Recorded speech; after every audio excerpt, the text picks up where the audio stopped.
I have an adult son who is disabled. We've been looking for housing since June, and we've been homeless, living in the car, sleeping on people's couches, going from home to home. Finding housing in Jefferson County is extremely difficult. There are so many hurdles, such as scams and pricing. I make a decent wage and I don't qualify for low-income housing. I don't make enough money because the prices are so extremely high. I've called on in the hundreds.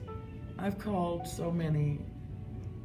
I'm in the hundreds because I went outside of Jefferson County, I went Denver County, I went Adams County, Arapahoe. I've tried them all. Douglas County was probably the most expensive, Littleton. I've tried all the counties. I've tried everywhere. I've gone all the way up to Loveland, Fort Collins, looking for a place. You drive for an hour to look at a place, only to find out you've got competition.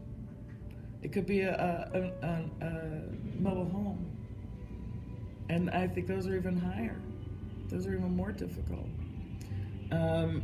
You drive for an hour to try to get a place, and it's just nothing but disappointment. I have never found a place. If I was going to the low-income housing, it was either too pathetic to live in, like mold, water, or it was so expensive that I couldn't qualify. I have spent around $1,200 just in application fees trying to find a place to live. None of those fees are refundable, not one dime. And they tell you right up front that you're not the only one applying. I went to one that was hitting $900 a month in Golden. It was a converted cellar or cellar of a fourplex where the boiler resides, you know, where they got the boiler and everything down there, and they converted this space. So you go down the cellar stairs that are very narrow, they're almost shoulder to shoulder. You go down these stairs and there's black mold going up the sidewalls. You get to the bottom of the stairs and there's a water moat right in front of the door that you open within an inch or two of that front door.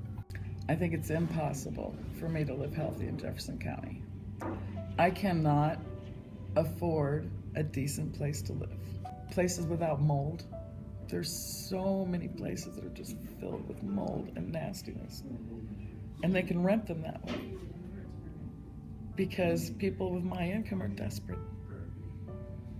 We're desperate. We'll live just about anywhere because we need a roof over our head.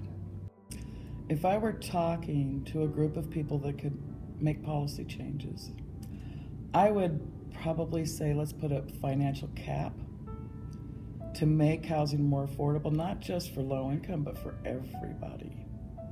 I'm not the only one suffering. I think the majority of low income are suffering from this to the point where we're having to leave state or live in despicable places.